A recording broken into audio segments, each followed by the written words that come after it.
অনেকেই চিনবেন আমার হাতে কোন বইটা রয়েছে। মানে একটা পত্রিকা মাসিক হকের দাওয়াত। ডক্টর আশরাফ আলী মোল্লা সিদ্দিকী হুজুর যেটা তিনি প্রতি মাসে বের করেন তার দরবার থেকে। এই কেতাবের ভিতরে এই পত্রিকার ভিতরে আমার লেখার একটা কাসিদা আসছে আরকি শানে মুর্শিদি।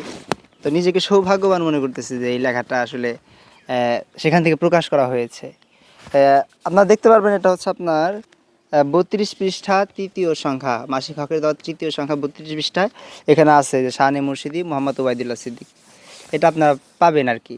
তো আপনারাও যদি কোনো লেখনী দিতে চান, কোনো কাসিদা শরীফ আপনারা লিখেছেন সেটা পত্রিকায় প্রকাশ করতে চান, তো মামুনুর রশিদ ভাই আছে, আরও বিভিন্ন ভাই আছে যারা দায়িত্বে আছেন আর কি লেখালেখির কাজে, ওনাদের সাথে যোগাযোগ করতে পারেন। ওনারা কিন্তু ফেসবুকে ওনাদের হোয়াটসঅ্যাপ নাম্বার দিয়েছেন, জিমেইল নাম্বার দিয়েছেন, যে কেউ যদি লেখনী তাদের প্রকাশনীতে প্রকাশ করতে চায় তো তাদের হোয়াটসঅ্যাপে পাঠালে তারা সেটা আর কি ছাপিয়ে দিবে, প্রকাশ করে দিবে। তো চমৎকার একটা খেদমত আসলে। দেশ বিদেশে বিভিন্ন মানুষ যদি কোনো প্রশ্ন থাকে, যাদের অজানা কোনো বস্তু থাকে, বিষয় থাকে, তো সেই প্রশ্নটা দরবারে করতে পারে। এই মাসিক হকের দাওয়াতের মাধ্যমে কিন্তু সেই প্রশ্নের উত্তর দেওয়া হয়। তারপরে বিভিন্ন হক্কানি আল্লাহর ওলিদের ঘটনা জীবনী এই পত্রিকার ভিতরে তুলে ধরা হয়।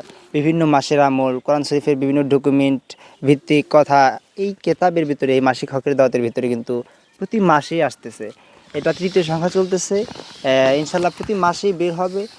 যদি কেউ নিতে চান, নেওয়ার আগ্রহ প্রকাশ করেন, আমি সহ যারা অন্যান্য বিভিন্ন মানুষ রয়েছেন ফেসবুকে কাজ করে নিয়মিত অ্যাক্টিভ রয়েছে, তাদের ইনবক্সে নক করলে আপনারা পেয়ে যাবেন। এটা কুরিয়ারের মাধ্যমে সারা দেশের বিভিন্ন জায়গায় পাঠানো হয়।